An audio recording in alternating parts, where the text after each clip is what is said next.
Thank you, Dan. Yeah, I have a tough act to follow. Really interesting presentation, beautiful farm in Washington State, and now I'm going to talk about bureaucracy and all the nuts and bolts of how to get your farm certified. Do you even want to bother? At Utah State University, we certified was about 12 acres in 2011. So it was a big achievement for us, and as you can imagine, this is a combination of research plots and also some production, and it is a mess, you know. We've got so many things going on, so many different plots, so many different crops, but we managed to figure out how to make it work, and the certifying people were really impressed and congratulated us on our record-keeping system. So I thought maybe it'd be important to show you what we've done, because if we can do it, you can do it. And there maybe are some benefits, at least if you want to market some of your produce through larger channels to go in the certification route. So can everyone hear me okay? So first of all, my overview of what I'm going to talk about today. What is the National Organic Program? Why certify organic? And then how do I go about certifying organic? So first of all, organic standards have existed in the United States since the mid-70s. Here are a couple of the different labels that were available prior to the National Organic Program. Organic farming existed in the US a lot longer than that. It actually came to the United States in the 1940s, but took a while for the formal certification to get up and running.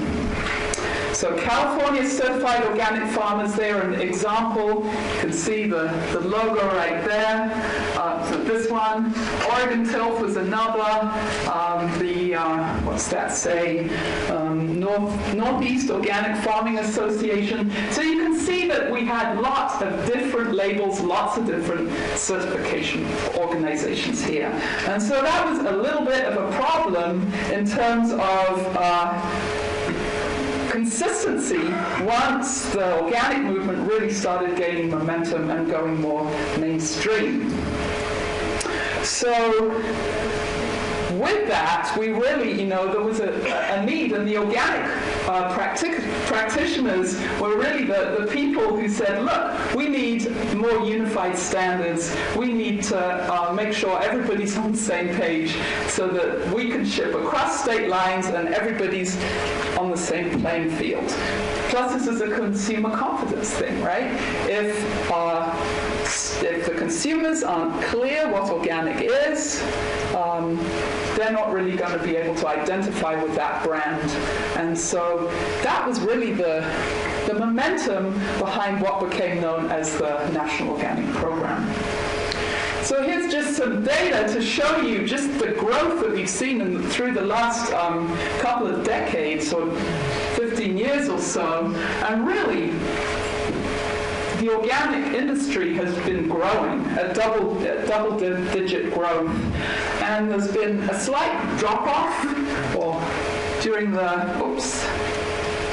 economic downturn here, but this growth still exceeds the growth on conventional foods, which is about 1% to 2%.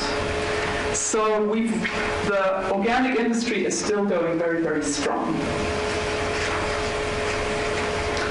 So basically in 1990, the Organic Food Production Act was passed by Congress, and this basically then established the new National Organic Standards Board. So this board was a board of farmers as well as experts, scientists, industry people, and together they sat down to decide what were going to be the common standards for the new National Organic Program. And really the goal, as I said, was to normalize and harmonize organic standards so everyone was playing on a level field. So the National Organic Program does not certify itself. what they do, what the USDA does, is accredits certifiers. So all these little guys that I was talking about earlier, showing you some of those labels, they're still around. They're just now accredited by the National Organic Program. And basically, the accreditation sets the minimum standard. It's up to individual accreditors or certifying agencies whether they want to maybe up the level a little bit for example, Demeter, the biodynamic label, they definitely have a stricter standard, but in order to market yourself as organic, you have to meet what's known as that minimal standard. Farms grossing less than $5,000 per year are exempt. You can still call yourself organic if you're smaller than that. However, you're pretty much operating out of your backyard. I mean, that's very, very low. Our student farm at Utah State University, we gross 20,000 off half an acre. So, and so the new standard was finally implemented on October 21st of 2002, when this new label that you're all now very familiar with, I'm sure, came out on the market. This is the URL to the National Organic Program website. You can check all their standards there. So, list of accredited certifiers they're listed on that website. Actually, the only listed one for Utah is the Utah Department of Ag and Food right now. It had been my understanding that there was a second certifying agency that's been put together by the Northern Utah Wheat Association, but they're not listed on the accredited list, so I don't know if they dropped, fallen behind, or what's happened there. But anyway, the Utah Department of Ag and Food does certify farms as organic. Or you can go to that list and choose anyone. You don't have to choose someone in Utah. You can choose any certifier you want. It's just travel expense distances that will factor into the cost of those site visits by the inspector. So choosing someone who's as close to you as possible makes sense in terms of the costs. And again, you may need, so the USDA National Organic Program, this is a US-wide program. You can ship across states. However, to ship internationally, we're still trying to figure out all those details. So IFOAM, the International Federation of Organic Agriculture Movements, they have what they set as an international standard. However, their standard is somewhat tighter than the National Organic Program, and so just because you're certified National Organic Program doesn't mean you're IFOAM compliant. So if you plan to ship internationally, you need to find out first what your market, what the country that you're hoping to ship to, what they require. So apparently there's a new agreement between Europe, and so Europe will now accept the USDA NOP. But that's sort of being negotiated on a countrywide basis. So why certify organic? Well, now, since we've had the National Organic Program, the word organic is trademarked. As I said, you cannot use this word in your marketing campaign if you're not certified, if you gross above $5,000 per year. It also is a matter of consumer trust. So the consumers have come to know and trust the organic label. And if you want to access that consumer recognition, it definitely is worthwhile getting certified. I think the organic movement has done an amazing job at branding their product and making it recognizable to consumers. That's really why it has been so successful. And part of this has been because of these stringent, certification rules. And yes, it's always harder on the small farms because small farms tend to be more diverse. But at the same time, building that brand recognition can be crucial. So it's sort of there's a balance there. Again, if you want to access larger markets like Whole Foods or ship across state lines or even, sell at the larger competitive farmers markets, maybe being certified organic just helps you with a certain customer segment. So what about the barriers? Well, I think it's well known how pretty onerous some of the record keeping at least seems at first glance. And it is really true, you are required to keep incredibly detailed records. Basically, seed to market verification by cultivar. So if you grow 5, 10 different varieties of lettuce, you need to track all of them separately. Right?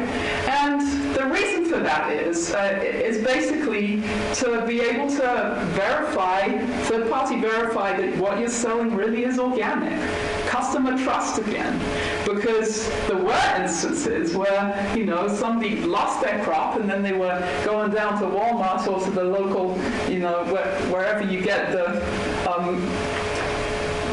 produce sales, wholesale produce sales, and picking things up and then marketing them as organic.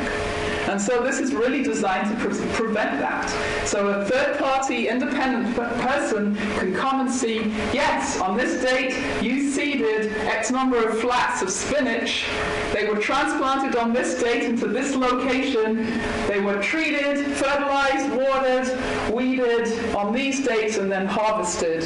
And this all makes sense, It's logical to harvest this amount of spinach from this amount of area based on all the records. So that's the thinking behind it. Now, there also is, and we've experienced this personally, there's still some confusion between individual certifiers over the interpretation of the standards. This can be incredibly frustrating. For example, straw mulch. It's somewhat ambiguous whether that straw mulch that you might use in your farm has to be certified organic straw or not. And some certifiers will allow conventional straw, and others say, no, it has to be organic. Either way, there's just been, there's an inconsistency with how that rule is being interpreted. And as I said, the detail, the level of record-keeping detail is really cumbersome for small-scale, highly diversified growers. If you're growing 30, 40 different varieties of vegetables, you have to keep track of every single one of them separately. Compare that to a wheat grower who maybe has one cash crop and their cover crops in the rotation, or maybe alfalfa. So clearly it's, the burden is on the small farms. And because of that, and because there really has been a backlash from small-scale diversified growers, there's a new label called Certified Naturally Grown. So this one is an option. They use the same standards, the same growing standards as the Organic National Program, so it's equal in that respect, but it doesn't have the same burdensome record-keeping requirements. And this label is really developed for marketing at farmers market, direct marketing channels, where you have that relationship with your customer, and so maybe having a nationally recognized brand isn't so critical. However, what I want to do today is convince you that even for a highly diversified grower, organic certification is in reach. You're going to have to put a lot of detailed work into setting up a plan that works, but once you've got it in place, you can, it isn't that much work just keeping it up to date. So how do I certify my farm? Well, there's really 4 key pieces of information that you're going to need. You're going to need a site description, maps, a 3-year transition history, and a farm plan. So the whole thing can really be broken down into those 4 pieces, and we'll go through them each at a time. So what is a site description? It isn't actually more than a paragraph. You don't need a lot. A paragraph that basically describes where your farm is, what you want to grow, what your soils are, what your slope is, what your topography, your intended markets. It's sort of just an overview statement. This is my farm. This is what I want to do with it. And it's just a paragraph. And believe me, the USDA, they like succinct. I'm in the UDAF, Utah Department of Ag and Food. If you can give them a succinct package with all your detail, really summarized well, they're going to be happy. So you don't need pages and pages. Then you need a map. So, as I said, we have a highly complicated system at the Utah State University Research Farm. We have two separate sites. This is one of the sites in Logan. It's just under 5 acres. And so we have an overview map, which we just took off Google Earth. You have to, oops. Looking for this.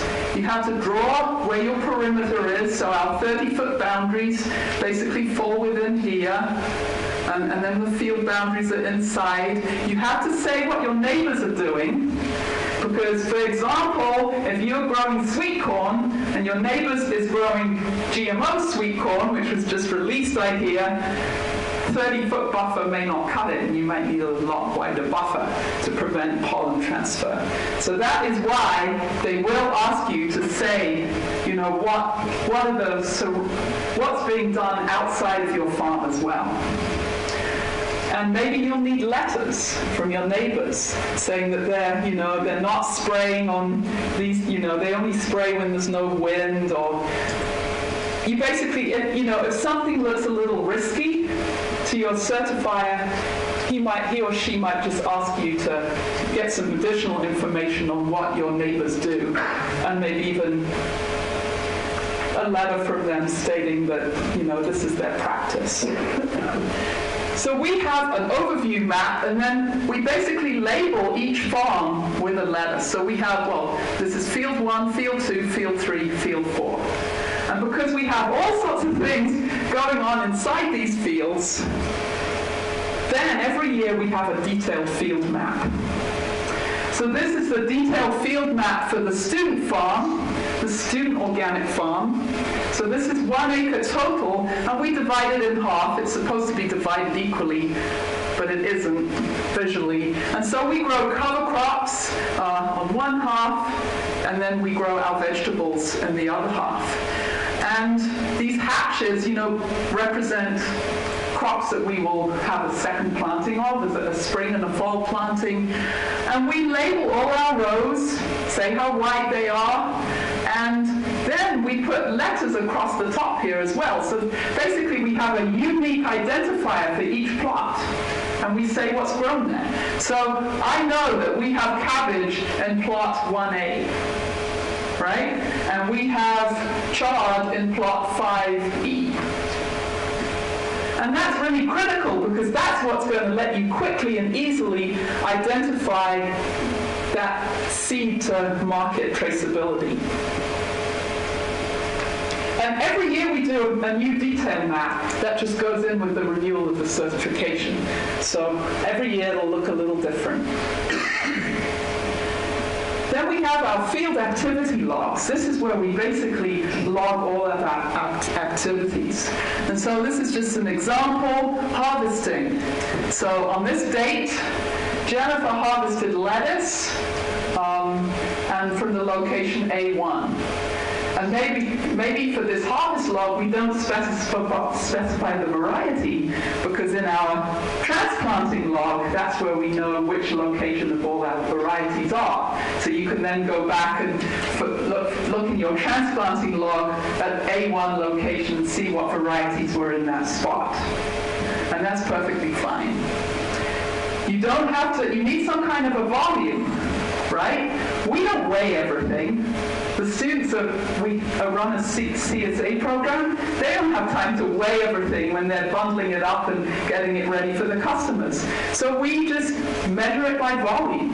So we say we harvest 10 buckets of lettuce from this plot, and then, yeah, you can, when you have time, you can figure out what a bucket of lettuce weighs, and you can back calculate if you want to. But actually, the certification agency is happy with yields on a volume basis. So, and again, just the number of shares that went into.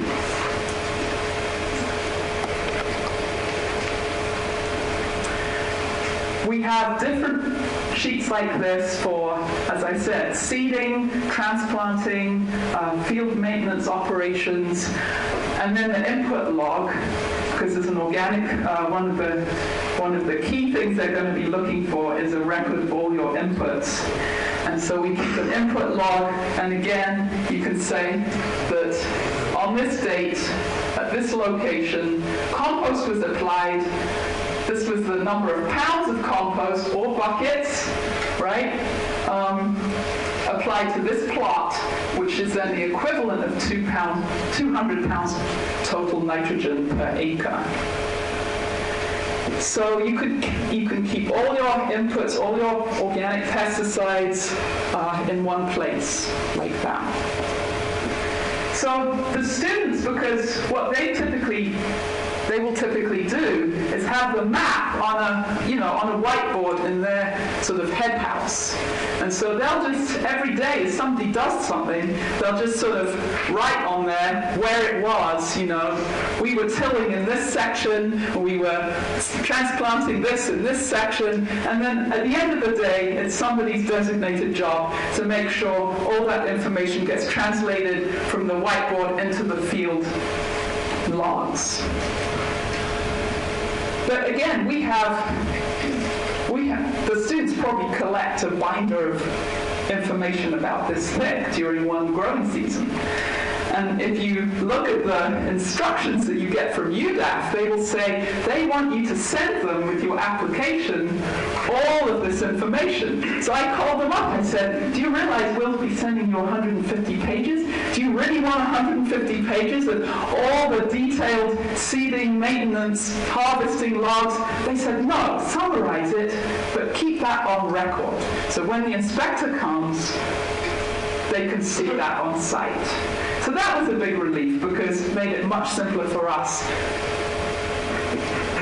So what we do then in the winter is summarize our logs into basically a field history sheet. And we just do it in a spreadsheet, and this is what we will then send into UDAF. And so, for example, here's a student farm. Half of the acre was to cover crops. You have to say where the seed comes from, the date it was planted, the seeding rate. But then for that complicated vegetable rotation, we just say summer vegetables, see the seed list and the maps. Right? All that detail is in your logs.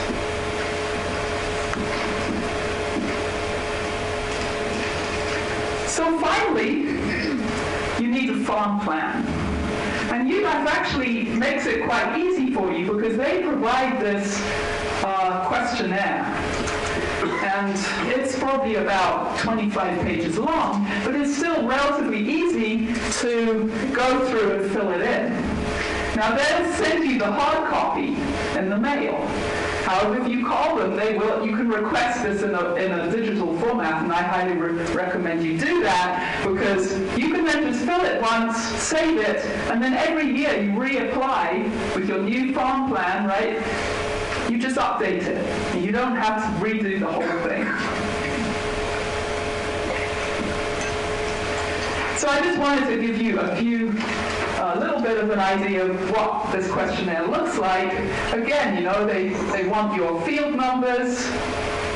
This would correspond to your overview map and your detailed maps, and then just overview of what you're going to be growing there in general, the acreage, and projected yields. When we first certified, we didn't really know what our projected yields were going to be. We left that blank.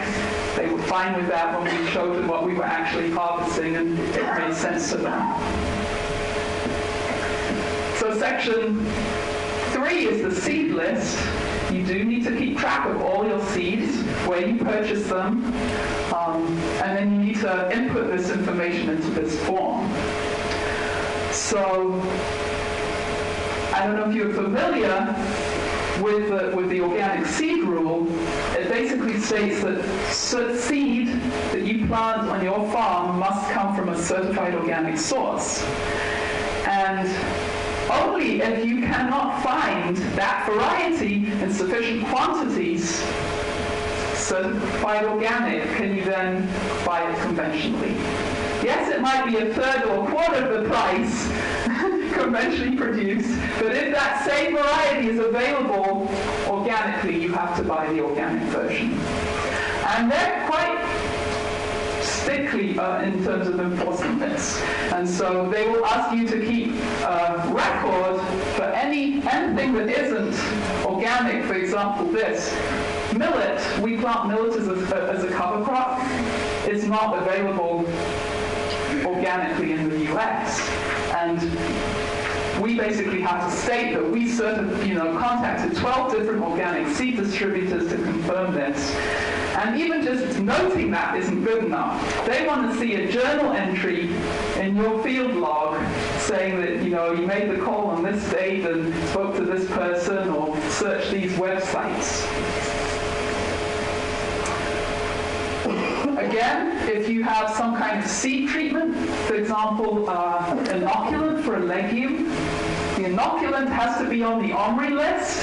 The OMRI list is the Organic Materials Review Institute. They basically certify products that are allowable under organic management. And for example, in this case, bird's foot trefoil, the inoculant wasn't available organically.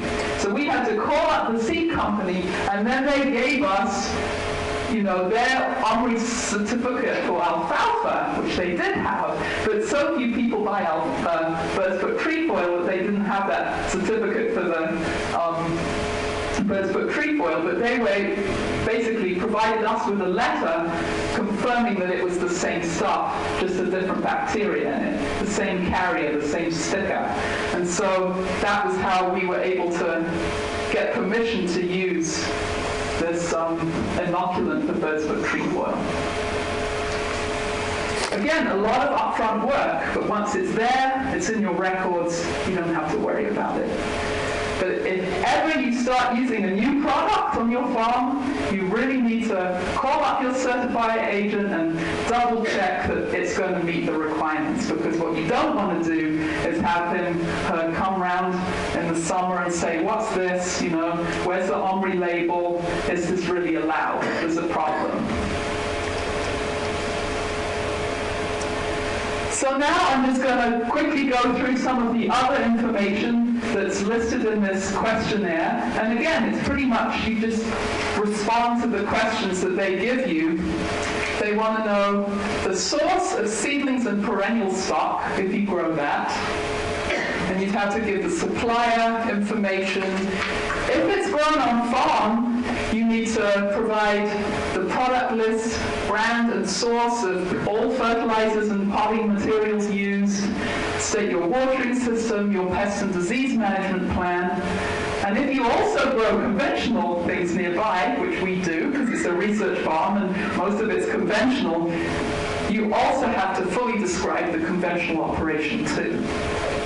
Because they want to be able to, they will be looking for anything that's in common, and then they'll make extra sure that you're keeping those two things separate. So this farm plan needs to have a soil and crop fertility management section. So you need to have a soil test and the results from that. So to list if you have any deficiencies. And then you need to have think through what your fertility plan would look like. So what is your crop rotation, which are your cover crops, and compost. And the rule really does not, none of this is set in stone. It's up to you what you do. You need to list all your fertility inputs, as we said. If you compost, You need to, basically the rule says it has to reach 131 degrees for 2 weeks, 15 days, has to be turned 5 times. That's a huge burden, especially for organic farms, small organic farms. How do we get around that? We apply our compost to our cover crops. Then we meet that. We treat it as raw manure. Apply it 90 days prior to harvest if it's above ground, or 120 days prior to harvest if it's in contact with the soil. We apply our compost and manure to the cover crops, and then, that's the previous season. So that's how we get around the problem with keeping track of composting and whether it's met all the complicated criteria. So you're not adding any compost to your soil? Not within the growing season for vegetables. Just the prior season, and to it all in? Yes. Yes. And over time, that's been enough. We grow a hairy veg cover crop, and we have plenty of nitrogen. For really high feeders like broccoli, the students might apply a little fish emulsion if it looks within season, if it looks like they need it. And again, manure, we treat all our compost manure as manure. You need to basically describe your natural resource protection. There's just a checklist of things for you to say, yes, I do this, this, and this, and the other, so it's not too onerous. Water, if it comes from a canal, you might need to get it tested, because depending where you are on the line, there might be contaminants in it. And some canal companies also periodically treat their canal water with algicide. And so you would then have to make sure you're not irrigating during that time period. So crop management, again, you need a crop management plan. This might be a short written description. And just to show you what we do at the student farm, we have vegetables, followed by a late planted hairy veg winter wheat crop, followed by buckwheat. And then we have an early planted hairy veg winter wheat crop, which will really come up and produce a lot of nitrogen for vegetables. And here you can kind of see the cover crop planted there and our vegetables on the other side of the field. Weed management plan is, again, just a checklist of things for you to do, but it might include mulch, straw mulch. We use black plastic. Obviously, we have wheel hose and hand weeding as well. And our pest management plan, we use covers to protect the crops, and we have planted areas here. We have elderflowers at the hedgeway. We have wildflower strips to try and encourage beneficial insects. We use very few actual organically certified chemical products. Same for your disease management plan. You just sort of think through what are the main things, strategies that you might use. And again, you might want to order them, from prevention to biological control or physical control, and then chemical control would be the last on that list. So follow that classical IPM approach. And again, we use black plastic mulch to protect things like squash and tomatoes from the soil. That helps cut down diseases. And our rotation is our disease management plan as well, in terms of prevention. Again, we talked about adjoining land use. That needs to be documented. Safeguards, you might need to display signs. If there's similar conventional crops grown, like potential GMO corn, you would have to check that out. You need a list of your equipment. And if it's shared with a conventional grower with your own operation, you need a cleaning log, because that equipment needs to be washed off whenever it's brought onto the organic farm. You need harvesting procedures, prevention of commingling, post-harvest handling, crop storage. But again, they pretty much ask you all the questions and you go through and describe what you do, and then the certifier, when they come on site, will just walk through and see that everything's okay. And so that's what you send in. And then you have to available for inspection your field maps, your field activity logs, your field history sheets. If you're newly certified, your documentation of previous land use, and that might be, again, a letter from the previous owner.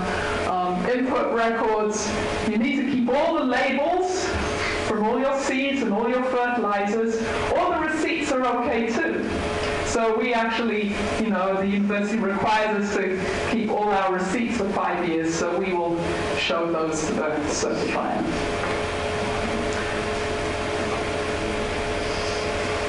So this is really all, pretty self-explanatory storage records. All of those would just be in-house. So here's some additional resources. Some of these mentioned already. They're in the binder. And do we have time for any questions? Yes, you do. Great.